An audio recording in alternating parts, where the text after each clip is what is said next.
Hello guys, WhatsApp, क्या हाल चाल, कैसे आप सब? आई होप सब ठीक होंगे। Welcome to another video, welcome to another vlog guys. Day 3 in Mumbai, in Mumbra. आज का प्लान बड़ा ही स्पेशल होने वाला है गाइस, क्योंकि आज हम लोग जा रहे हैं हिजामा करवाने के लिए विथ वन एंड ओनली छोटे साले साहब। Hello this is Kaif. Blog को हाय बोल दो भाई। Hello everyone. तो छोटे साले साहब गाइस हमें हिजामा करवाने वाले हैं। हिजामा के बारे में थोड़ा तफसील और डिटेल में आप बताइए। हिजामा बेसिकली बॉडी में कपिंग तो सुना ही होगा आप लोग ने। कपिंग थेरेपी होती है। कपिंग थेरेपी इसमें क्या होता है, पहले आपके को यहाँ पर एक कप लगाते हैं बॉडी में, उसको सक करते हैं। उसको सक करते हैं, उसके बाद नीडल पुट करके उसके अंदर से जो इम्प्योर ब्लड या गंदा ब्लड रहता है उसको निकाला जाता है। उसके लिए वेरियस बेनिफिट्स होते हैं, जैसे मसल स्टिफनेस के से आराम देता है और कोलेस्ट्रॉल लेवल करता है, इन्फ्लेमेशन कम करता है, और जो एक्सेस गंदा ब्लड है ना वो निकालने का काम आता है बेसिकली। और मोस्ट इंपॉर्टेंटली सुनना है, और जो मेन बेनिफिट है वहाँ पर हमारे पहचान मेरे फ्रेंड ही है एक्चुअल में, वो जो है उसे उनके पास जाके कराएंगे तो वो आपको पूरा बता देंगे। तो हम हुज़ैफा भाई के पास जाके इसका इस्लामी फ़ायदा जो है, क्योंकि इट इज़ अ सुन्नत ऑफ प्रॉफिट मोहम्मद सल्लल्लाहु अलैहि वसल्लम, तो वहाँ पे जाके हम उनसे पूछेंगे कि क्या इसके बेनिफिट्स है और क्या चीज़ है। तो हमको 11 बजे जाने का था, और टाइम देखो कितना हो रहा है, 2 बज गया है 2:07। हम लोग बहुत लेट है, तो मिलते हैं थोड़ी देर में। चलते हैं। क्या नाम है भाई का? हुज़ैफा भाई से मिलने के लिए। सही है, तो stay tuned guys. So guys आ गए हैं हिजामा करवाने के लिए हुज़ैफा भाई के घर पे। इनका घर भी है और इनका ऑफिस भी है। ऑफिस पे भी हम लोग जा सकते थे, लेकिन ऑफकोर्स जैसा कि हमने बताया कि 11 बजे का हमारा अपॉइंटमेंट था, लेकिन हम 2 बजे आ रहे हैं। तो हुज़ैफा भाई का थैंक यू सो मच। पहली बात तो कि उन्होंने 2 बजे भी हमें अपने घर पर बुला के हमारा हिजामा का जो प्रोसेस है वो करवाएंगे। तो अब हिजामा होता क्या है वो हुज़ैफा भाई खुद बताएंगे आप लोगों को। Stay tuned. अस्सलामु अलैकुम वरहमतुल्लाहि वबरकातुहू। उम्मीद है कि आप सभी अच्छे से होंगे। हिजामा कपिंग थेरेपी ये एक हमारी 1400 साल पुरानी सुन्नत है। ये उससे भी पहले से चला आ रहा है। इसकी फजीलत के बारे में इतना ही कहा जाए कि जब नबी करीम सल्लल्लाहु अलैहि वसल्लम मेराज गए थे, उस वक्त नमाज के साथ साथ जो इस उम्मत को एक हदिया मिला है, एक गिफ्ट मिला है, वो ये भी है हिजामा कपिंग थेरेपी। क्योंकि उस वक्त जब अल्लाह के नबी आसमान से उतर रहे थे अर्श से, अपना जो मुलाकात के बाद हर आसमान पे फरिश्ता कह रहा था कि अल्लाह के नबी अपनी उम्मत को हिजामा का हुक्म दीजिए, अल्लाह के नबी अपनी उम्मत को हिजामा का हुक्म दीजिए। तो ये हिजामा एक्चुअल है क्या?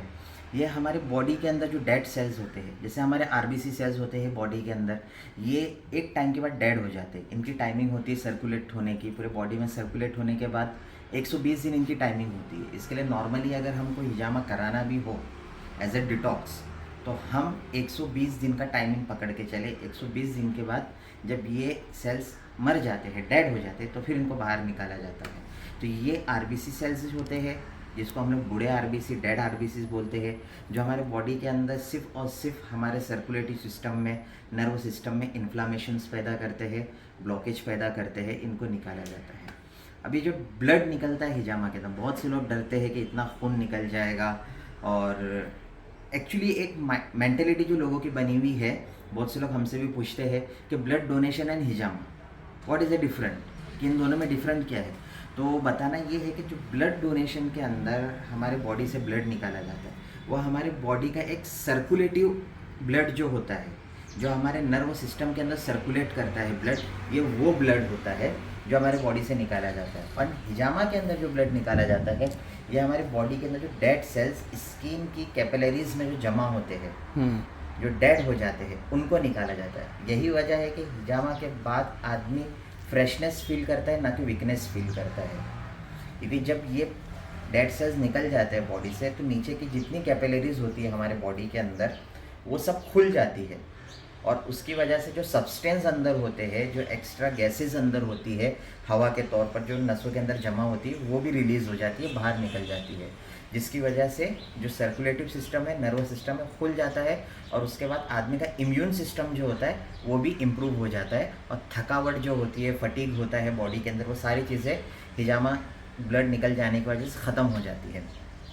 अब लोगों की ये मेंटेलिटी होती है कि ब्लड के अंदर निकलता क्या है, पूछते हैं लोग कि खून में क्या निकल गया। मेरा भी एक्चुअल में यही सवाल था कि क्या निकलेगा उस ब्लड में। यस, हिजामा एक ऐसी थेरेपी है जो इंसान बीमारी में भी करा सकता है, बीमारी के अलावा में भी करा सकता है, एज ए डिटॉक्स। इसमें होता यह है कि एज ए डिटॉक्स पर्सन अगर आप पहले से करा रहे, तो ये आगे आपको उन बीमारियों से बचाएगा। अच्छा।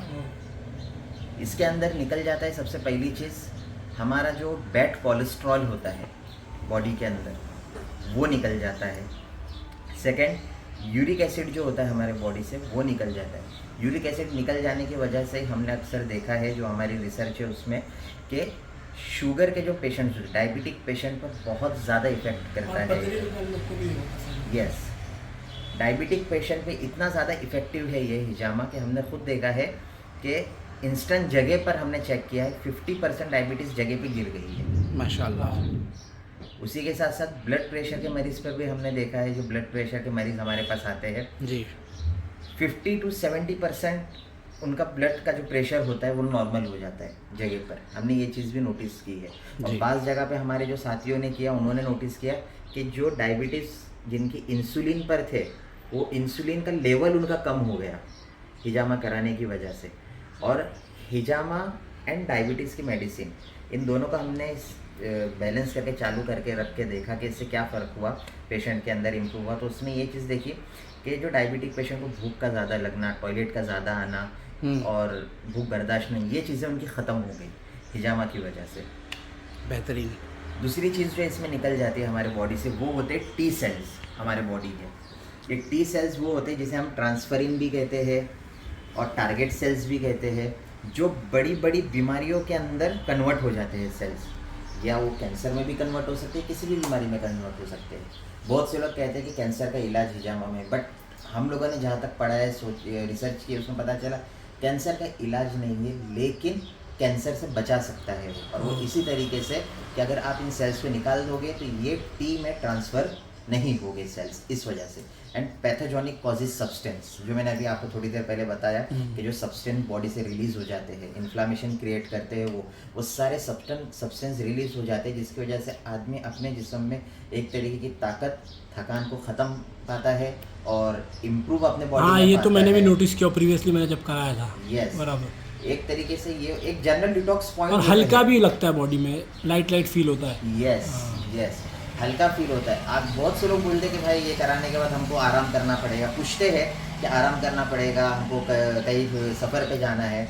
तो नॉर्मली जो प्रेशर के मरीज़ होते हैं, हम उनको आराम का वक्त देते हैं, वो भी फ़ौरन नहीं, थोड़ा रुक करके, क्योंकि वो प्रेशर लेवल उनका लेवल में आ जाना चाहिए, इस वजह से। बाकी आप हिजामा के बाद कहीं भी जाइए, इंशाअल्लाह मेरे को जहाँ तक उम्मीद है कि आप कहीं भी चले जाइए, आप गल्फ़ चले जाइए, आप एब्रॉड चले जाइए, आपको इंशाल्लाह कुछ नहीं होगा, ना वीकनेस फील होगी, ना कुछ होगा, कुछ भी नहीं होगा। अच्छा हुज़ैफा भाई, क्वेश्चन था, कितने टाइप्स के हिजामा होते हैं और आप किस किस चीज़ में सर्विस देते हैं और कहाँ कहाँ आप सर्विस दे सकते हैं?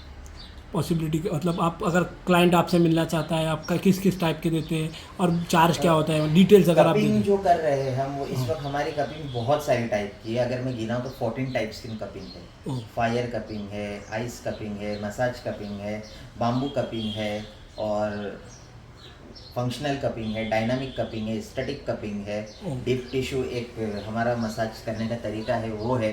ये सारी चीज़ें हैं, बट इन सब में जो सबसे ज़्यादा बेनिफिशियल है वो है हमारा वेट कपिंग, यानी हिजामा। ये मैं एक तरीके से बोलूँ तो ये एक बाप है, बाकी जितनी भी सारी चीज़ें वो उसके औलाद है। अच्छा, यस।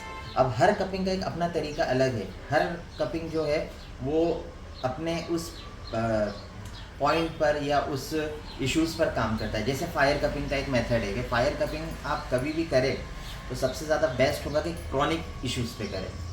जो क्रॉनिक इश्यूज़ होते हैं, जो बहुत पुराने होते हैं, उनके लिए फायर कपिंग बेस्ट है।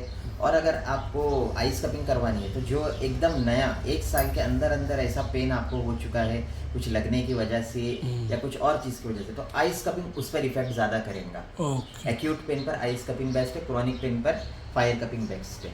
और आयुर्वेदिक बाम्बू कपिंग, ये आयुर्वेदिक एक ट्रीटमेंट होता है हमारा, जिसके अंदर हम लोग बहुत सारी कुछ रेमेडीज़ का इस्तेमाल करते हैं और उसके साथ उसको करते हैं, तो वो उसका अलग ये बेनिफिट निकलता है उसके लिए। जैसे कफ्स के इश्यूज़ है या फिर लंग डिसऑर्डर किसी को है या लीवर डिसऑर्डर है, तो उसके लिए वो चीज़ ज़्यादा बेस्ट करती है, तब वो हम लोग बाम्बू कपिंग करते हैं।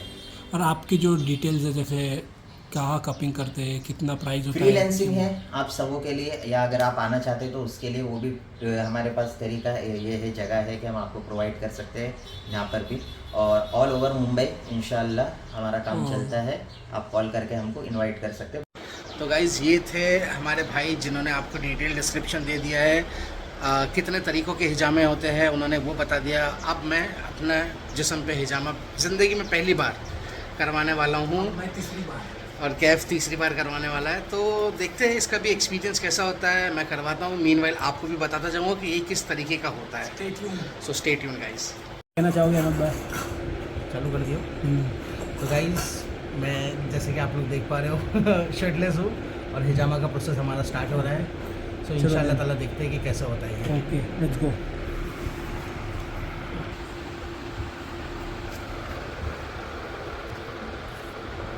पूरे लिफ्ट को वहाँ पर जाकर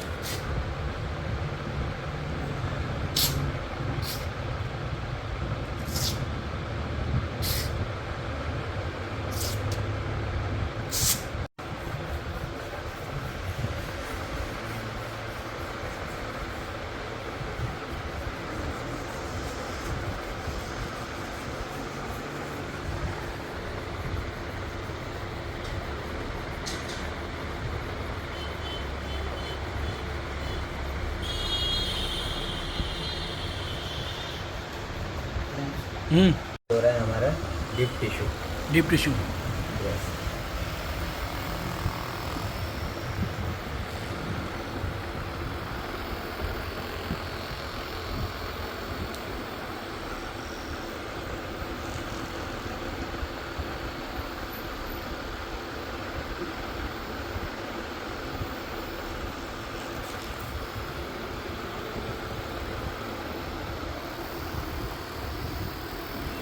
शुरू हो रहा है फर्स्ट सेशन शुरू। यस। इसको हम लोग कहते हैं स्टार्ट में जो करते हैं स्टैटिक कपिंग, ताकि उस एरिया के अंदर का जितना भी टॉक्सिक ब्लड हो वो ऊपर की तरफ आके जमा हो जाए। अच्छा, सक हो जाए।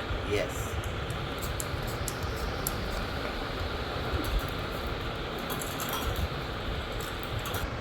हमारा फर्स्ट प्रोसेस जो है हिजामा बेड कपिंग का वो स्टार्ट कर दिया है हमने सारे कप्स को उनके पॉइंट्स पर लगा दिया है।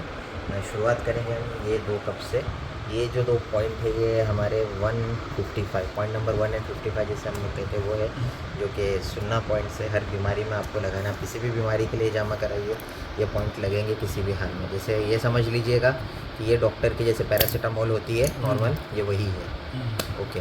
देन ये जो 2 पॉइंट अभी लगाया था हमने, कप निकल गया वैक्यूम प्रेशर की वजह से, तो ये भी सुन्ना पॉइंट से हमारे, ये भी एक ऐसे डिटॉक्स हम लगाते हैं। अब आते हैं जनरल डिटॉक्स पे। तो जनरल डिटॉक्स के अंदर ये पहला हमारा लंग्स का पॉइंट है।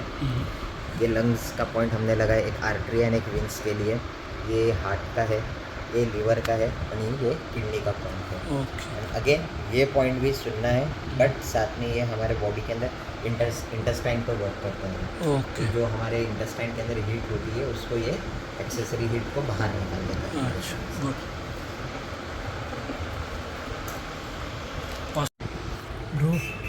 ब्रो पहला, ये तो पहला पढ़ा हुआ है, कैसा फील हो रहा है? ओके। ऑलरेडी मुझे बहुत रिलैक्स फील हो रहा है। अभी और मज़ा आएगा, अभी तो नीडलिंग बाकी है। यस।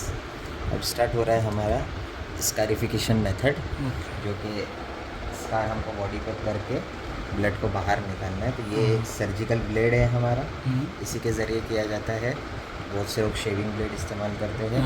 इस नॉट अनहाइजेनिक है, वो हाइजीन नहीं है, तो उसका ख्याल रखें। जो भी कर रहा है मैं उनसे कहूँगा कि प्लीज़ ये ब्लेड आसानी से आपको मिल जाएगा ट्रेडर्स डीलर्स के पास, आप ख़रीद लीजिए और इसका इस्तेमाल कीजिए। क्योंकि हमने बहुत सी मरतबा बहुत से लोगों का हिजामा पहले किया है, उसके अंदर हमने एक चीज़ देखी, ये शेविंग ब्लेड इस्तेमाल करने की वजह से कट इतना डीपली गया है कि वो 3, 4, 5, 6, 7 साल हो गए उसके बाद से वो कट का दाग ऐसा था, जैसे हमको ऐसा लगा कहीं ना कहीं कि वो हिजामा कम बंदे ने मातम ज़्यादा कर वो स्कार हो जाता है एक तरीके इसका का। हाँ। बहुत डीप चला जाता है उसकी वजह से। और इसका जो मेथड है वो भी आप जानते हैं, तो उस हिसाब से उसको करना है, याद रखें। ओके।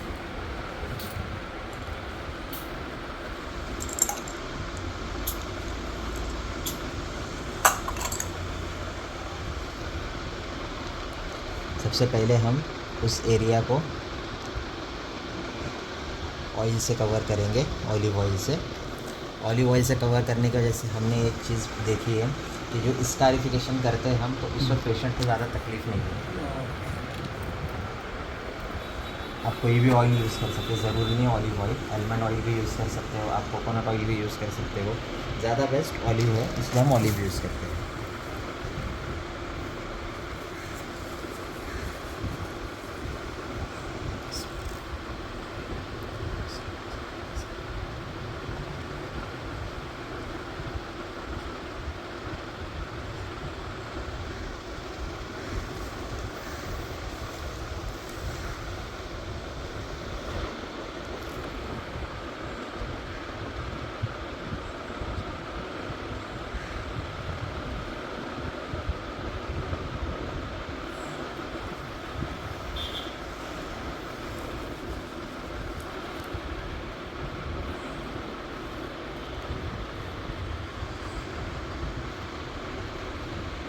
लेकिन ये जब कट लग रहा था ना जी, तभी पेन टॉक्सिक हमने जमा करके उसको ऊपर कट किया है। हाँ। अब ये बाहर निकल रहा है, अब ये बाय अप्लाई वैक्यूम के थ्रू हम लोग उसको बाहर निकाल रहे हैं।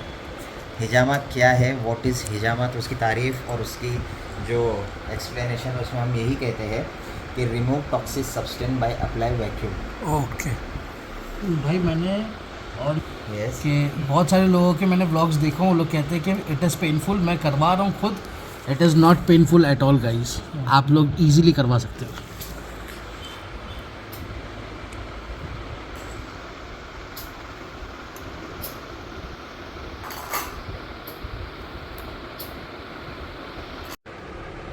तो हुज़ैफा भाई, यस, सबसे पहला सवाल तो मेरा ये है कि जो चाइनीज़ लोग हैं यस, उनके पास में, उनके ट्रेडिशन में मैंने ये देखा है यस, कि उनके पास में कपिंग थेरेपी होती है जो Yes. फायर के अंदर होके जो होती है। सर आपने भी, आपको ही पता यस, ही है। Yes, yes, I know.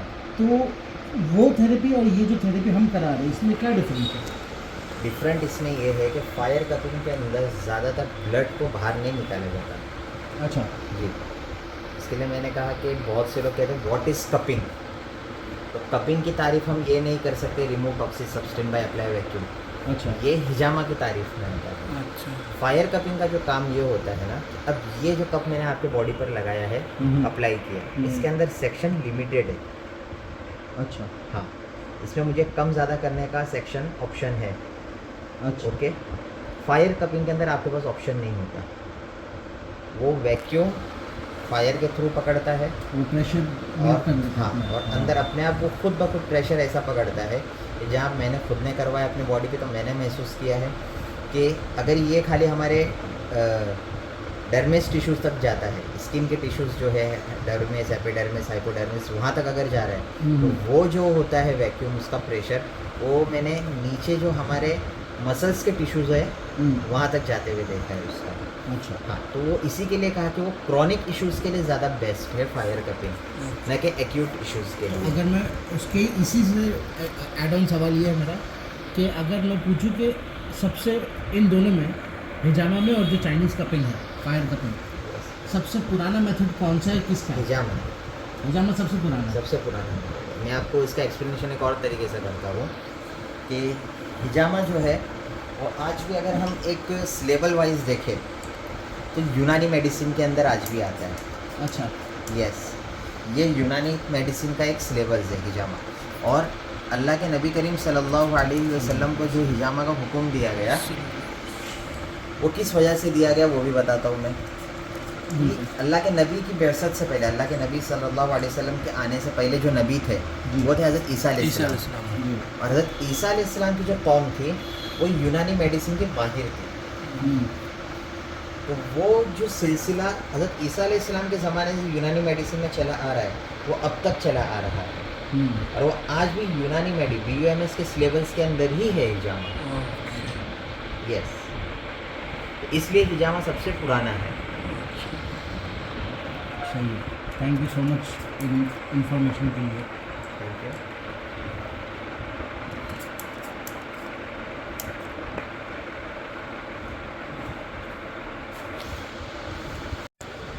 तो देखो भाई, मैं जैसे देख रहा हूँ ब्लड आ रहा है बाहर, तो ये खून जो है, मेरे को क्वेश्चन था पर्सनली, मेरे को जानना क्यूरियोसिटी थी कि खून गाढ़ा कैसे हो जाता है इतना? एक्चुअली ये जो ब्लड होता है टॉक्सिक ब्लड, ये जो होता है वो नॉन ऑक्सीजन वाला होता है। अच्छा। जब ये सर्कुलेट कर रहा था बॉडी में तब इसमें ऑक्सीजन था। आरबीसी का काम ही होता है कि ऑक्सीजन को एक जगह से दूसरी जगह ले जाना। जब ये डेड हो जाता है तो उसके साथ साथ वो ऑक्सीजन भी डेड हो जाता है। अच्छा। और फिर ये खून जो होता है वो, तभी आपने देखा होगा, एक मिसाल के तौर पर हम लोग समझाते हैं अक्सर, जिस चीज़ में रवानी होती है, जो चीज़ बहती है, समंदर का पानी बह रहा है, कभी ख़राब होता है? नहीं। सेम चीज़, नदी का पानी कभी ख़राब होता है? बहता है। उसी की जगह पे आप ये देखो कि बारिश में जो कीचड़ का पानी होता है वो बहता है? नहीं बहता है। तो क्या हो जाता है? वो कीचड़ गाढ़ा बन जाता है। अब वही पानी 10-15 दिन और एक ही जगह पर जमा रहे तो काला होके गटर का शक्ल ले लेता है। बस जैसा ही ये भी रहता है, लिक्विड में जैसा होता है। Yes. पानी में। अच्छा। और एक सवाल ये था कि मतलब आप कर लेते हो तो पता कैसे चलता है कि हो गया, टॉक्सिसिटी निकल गई, गंदा खून निकल गया और जो भी हुआ कंप्लीट हो गया RBC सारे प्रोसेस? निकल जाने के बाद एक प्रोसेस ऐसा आता है, एक चीज़ ऐसी आती है जो हमको मिसाल और एक निशानी देती है कि टॉक्सिसिटी लेवल ख़त्म हो चुकी है। उसमें होता ये है कि जब क्लॉटिंग वाला ब्लड जमा हो जाता है, जैसे पानी होता है या तेल है, तेल में अगर हम पानी डाल दें तो वो ऊपर की तरफ ही रहता है। जैसे अगर आप देख सकते हो इस पार्ट में तो क्लॉट वाला ब्लड नीचे है और पतला पानी जैसा ब्लड ऊपर की तरफ आया हुआ है। तो ये जो होती है निशानी कि अब खून को निकाल। अब ज़्यादा देर अगर हम इस कप को बॉडी के ऊपर रखेंगे तो होगा ये कि वो अच्छा खून जो है हमारे बॉडी का प्लेटलेट्स जो है काउंट्स वो भी बाहर आने लगेंगे। अच्छा। और बहुत से लोग यही चीज़ गलती कर लेते हैं कि कप को ज़्यादा देर तक लगा कर रखते हैं और पेशेंट को उसके बाद वीकनेस फील हो जाती है, क्योंकि उसके जो WBC सेल्स और प्लेटलेट काउंट्स होते हैं वो भी अंदर रिलीज हो जाते हैं बॉडी में, कप के अंदर। अब जब पूरा हो जाता है ट्रीटमेंट, ये कप का वैक्यूम को निकालने का एक तरीका है कप में। बहुत से लोग पूछते कभी खून नहीं निकल जाता है, भाई इधर से खून क्यों नहीं निकला, तो यहाँ पे टॉक्सिसिटी कम थी। ऐसा नहीं होता है, खून निकलना असल मकसूद नहीं है इसमें। अल्लाह के नबी ने खुद फरमाया जो शिफा है वो जो हम इसकार कर रहे हैं ना बॉडी पर, जो नश्तर मार रहे हैं, शिफा एक्चुअल उसके अंदर। अगर खून नहीं निकल रहा है, खून ना निकलने का जैसे ये नहीं समझना है कि टॉक्सिसिटी नहीं निकली है। खून ना निकलने की वजह बाद भी अगर ये जो फॉग वाला पोर्शन आपको दिख रहा है कि ये सब्सटेंस भी खाली रिलीज हो जाए तो भी हमारे बॉडी के इन्फ्लामेशन को दूर करने के लिए वही पूछने का था। ये तो ऐसा वेपर जैसा फॉर्म, फॉग जैसा फॉर्म हो गया।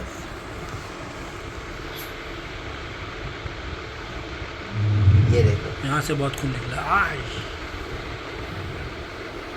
ये आपको पानी वाला ब्लड साइड में नज़र आ रहा है, ये हमारे निशानी देता है कि अब कप को हमें निकाल देना। अच्छा। ओके।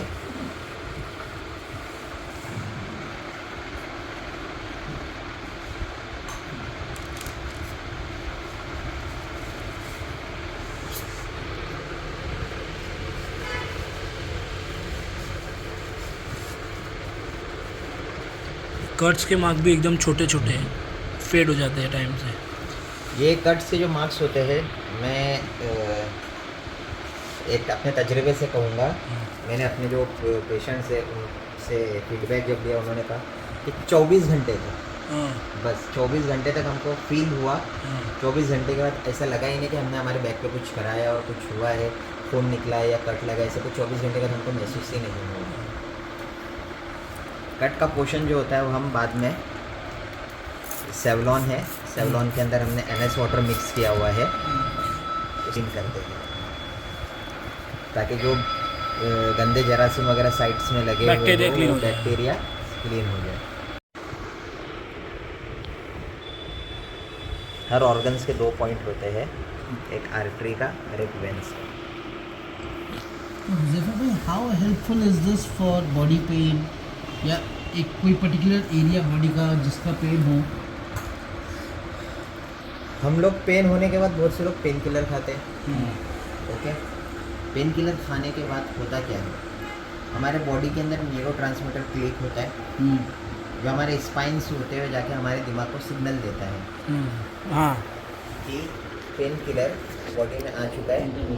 यस, तो वो किल नहीं करता है पेन, एक्चुअल वो उस पॉइंट की हसासियत, जो दर्द की हसासियत होती है, उसको ख़त्म करता है। दर्द वही है बट महसूस नहीं हो रहा है हमें। अच्छा।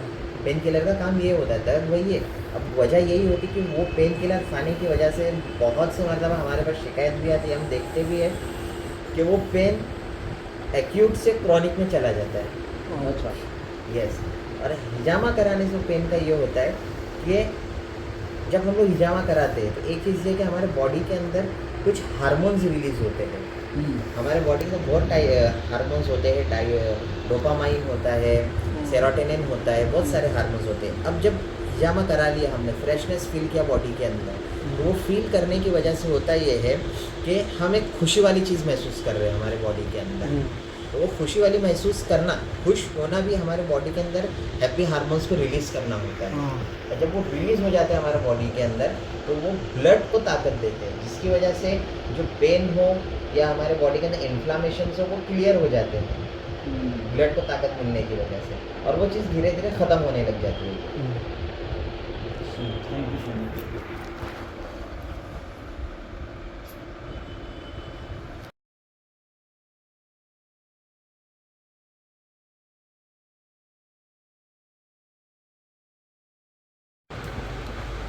क्लीनिंग प्रोसेस भी हमने कर लिया.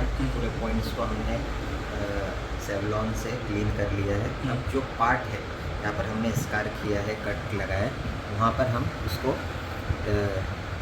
एंटी से कवर करें. एंटीसेप्टिक क्रीम है या फिर आप बेटाडीन लगा दीजिए, जो भी चीज़. अभी हम सॉफ्टोमाइसिन लगा रहे हैं. अच्छा, यस. वो कट्स को हील करने के लिए. यस. ये जो कट्स है भाई, कट्स और इनके निशान यस. कितने टाइम में निकलेंगे? कट्स जो है वो 24 घंटे के अंदर हील हो जाएंगे. ठीक है. 24 घंटे का इंशाल्लाह आपको पता भी नहीं चलेगा कि कुछ हुआ है आपके बैक पर. इंशाल्लाह. ओके. एंड जो ये दाग आया है वैक्यूम का, हाँ.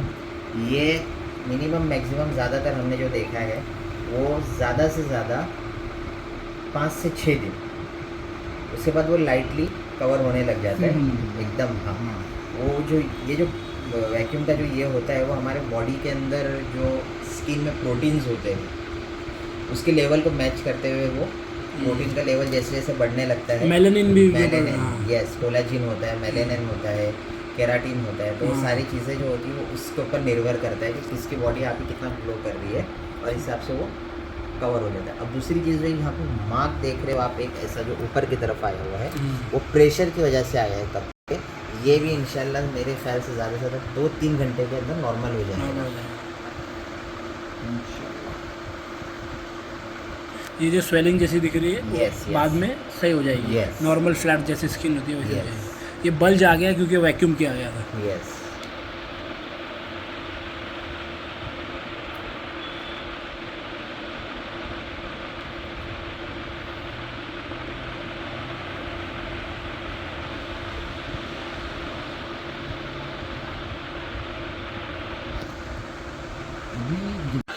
हाँ जी गाइस, तो अब बारी है कैफ की. कैबी आप जाएंगे अपना हिजामा करवाने के लिए इंशाल्लाह. तो देखते हैं. इन्होंने तो पहले भी करवा चुका है. ये तुम्हारा तीसरी बार है ना कैफ? तो he is use to already. और ये अपनी बॉडी फ्लॉन्ट करते हुए. तो जी दोस्तों, अब सेम प्रोसीजर कैफ का भी हो रहा है. और कोकोनट ऑयल से भी फ़िलहाल कोकोनट ऑयल है. Yes. हाँ, कोकोनट ऑयल से फ़िलहाल शुरुआत हो गई है. स्किन स्मूथनिंग, उसके बाद में फिर सेम प्रोसीजर्स यहाँ पे भी फॉलो होंगे. सेम कपिंग लगेंगे इनके भी. यस. सही है. तो आप कितने साल से ये कर रहे हो भाई? मैं 4.5 ईयर. 4.5 ईयर. माशाल्लाह माशाल्लाह, बहुत अच्छी बात है.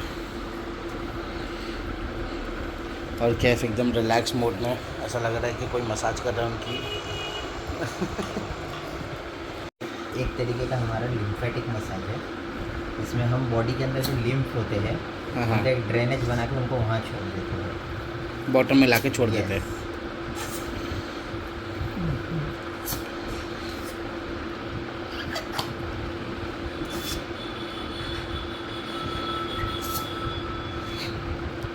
तो इसमें लेडीज़ के लिए भी ऑप्शन है, आपने बताया जैसे कि. सही. यस. और लेडीज़ का भी बैक पे ही होता है. ऑलमोस्ट लेडीज़ के लिए हमने खास तौर से जो किया है अब तक, मीन्स हमको गायनेकोलॉजी डिसऑर्डर्स जितने भी है, इनफर्टिलिटी बोल लीजिए हाँ। या PCOD PCOS के इश्यूज जो लेडीज़ को खास तौर से होते हैं उनके लिए बहुत ज़्यादा इफेक्टिव है। अच्छा, माशाल्लाह। जिसको भी मतलब पता नहीं होगा, आज अगर जो भी आपकी वीडियो ये वाली वीडियो देखेगा उसको पता चल जाएगा। तो गाइस जैसे कि आप लोग देख पा रहे हो, अब कैफ की कपिंग हो रही है। बेस्ट पार्ट इज़ कोई भी कप रीयूज़ नहीं होते। एक अगर पेशेंट को कप लग जाए तो वो यूज़ होने के बाद में आप उसे फेंक देते हैं, सही। उसके अलावा जो ब्लेड से उन्होंने मुझे कट मारा था वो ब्लेड अब यूज़ नहीं होगा, वो भी डिस्पोज हो जाएगा। कैफ को जो लगेगा या कोई भी नए पेशेंट को लगेगा वो नया वाला लगेगा। तो मतलब हाइजीन फैक्टर एक अगर देखा जाए तो ये आपने मेंटेन करके रखा हुआ है अल्हम्दुलिल्लाह। ये देखिए गाइस,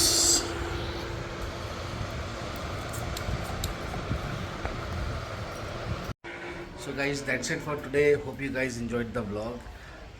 हिजामा मैंने आज करवाया है, अब मैं कल एक और बार व्लॉग बनाऊंगा और मैं और कैफ दोनों एक और बार व्लॉग बनाएंगे और आपको बताएंगे कि क्या फ़ील हो रहा है, बॉडी में क्या चेंजेस है। मैं खुद एकदम रिलैक्स फील हो रहा है। मेरी आंखें और मेरी आवाज़ सुन के आप लोगों को भी ऐसा लग रहा होगा कि मेरे को बस नींद की ज़रूरत है। तो इंशाल्लाह भाई से एक आखिरी बार बात करेंगे हम लोग, उसके बाद में फिर लेंगे। तो ये है भाई थैंक यू सो मच, आपने बहुत बढ़िया चीज़ की है। बहुत बहुत शुक्रिया। मेरा फर्स्ट टाइम का एक्सपीरियंस था और amazing experience guys. Thank you बहुत तो अगर आप लोगों को हिजामा करवाना हो तो कहाँ आना है और क्या कॉन्टैक्ट डिटेल्स है वो आप बता दें प्लीज़। अगर आप लोगों को हिजामा करवाना है तो मैं सबसे पहले ये कहूँगा कि मैं फ्रीलांसिंग भी मेरा, अगर आप होम सर्विस चाहेंगे तो इंशाल्लाह वो भी आपको मिलेगी। और अगर आप आना चाहेंगे तो आप कांटेक्ट करके आ सकते हैं टाइमिंग के हिसाब से, फिर मैं आपको बताऊंगा कि किस जगह पर आना है इन मुमरा। सही। तो मुमरा के लिए मैं इनका नंबर डिस्क्रिप्शन में डाल दूंगा, इनके नाम के साथ में आप लोग इनको कांटेक्ट कर सकते हो डायरेक्टली। मस्ट ट्राई, जिसने नहीं किया एक बार ट्राई करना चाहिए। गूगल पे हमारी आईडी भी है, आप गूगल पे भी सर्च कर सकते हैं अलशिफा कपिंग थेरेपी सेंटर, आपको इंशाल्लाह मिल जाएगा वहाँ से भी इंशाल्लाह। Very good. तो करते हैं गाइस इस ब्लॉग को एंड सब्सक्राइब करना बोल थैंक यू। सब्सक्राइब कर दीजिए, लाइक कर देना वीडियो को और शेयर भी ज़रूर कर देना भाई। सही है। सारा पूरा वीडियो पूरा देखना, बहुत इन्फॉर्मेटिव वीडियो है ये। तो मिलते हैं इंशाल्लाह अगली बार। Bye bye. हो गया है जामा, जा रहे हैं हम लोग हेल्दी खाना खाने। मेरे को तो नींद आ रही है भाई, क्योंकि इतना डिजीनेस फील हो रहा है। आप अगर मैं दोबारा याद मुझे तो कबा की नींद आ रही है, तो शायद मैं हेल्दी जूस पीने के बाद मैं सो जाऊँगा। अब मुझे जाना है ग्रोसरी शॉपिंग के लिए मोमो, और तो I don't think so possible होगा। जैसे हेमंत भाई बाइक चला रहे हैं, आपको कैसा लग रहा है दुबई में 3 कार चलाने वाले you are riding bike in Mumbai? अब मुमरा की वाइब भी अलग है। By the way S22 ultra की क्लैरिटी बहुत अच्छी है, and my hairs are looking awesome. अभी कैरेक्टर ट्रीटमेंट कराया है। चलो फिर